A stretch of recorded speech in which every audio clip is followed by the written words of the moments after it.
আম্মা জান আয়েশা সিদ্দিকা রাদিয়াল্লাহু তাআলা আনহা বলে একদিন দয়ার নবী আমার কোলে মাথা দিয়ে শুয়ে আছে, এমন করে পূর্ণিমা চাঁদ উঠেছে।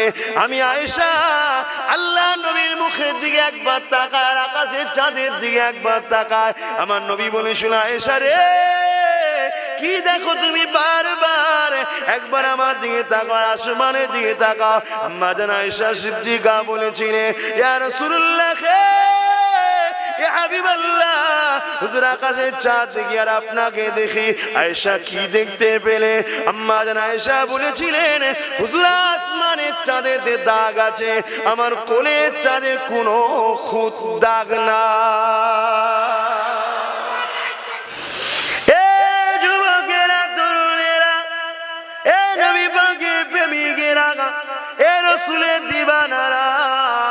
আমার রাসূলুল্লাহ জানিয়ে দিলে যে মানুষকে ভালোবাসবে আল্লাহ পাকের দয়া তার উপরে হবে।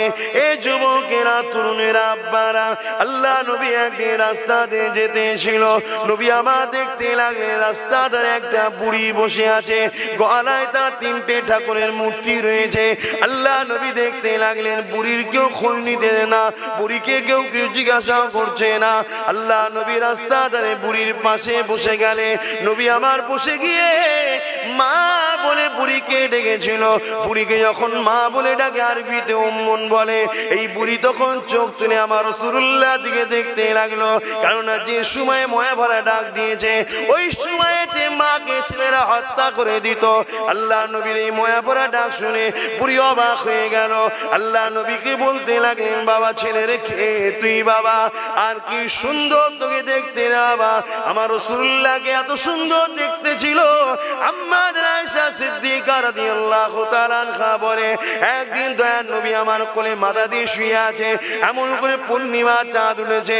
আমি আয়েশা আল্লাহ নবীর মুখের দিকে একবার তাকায়, আকাশের চাঁদের দিকে একবার তাকায়। আমার নবী বলে শোনা আয়েশা রে, কি দেখো তুমি? বারবার একবার আমার দিকে তাকাও, আসমানের দিকে তাকাও। আম্মা জান আয়েশা সিদ্দিকা বলেছিলেন ইয়া রাসূলুল্লাহ, ইয়া হাবিবাল্লাহ, হুজুর আকাশের চাঁদ দেখি আর আপনাকে দেখি। আয়েশা কি দেখতে পেলে? আম্মা জান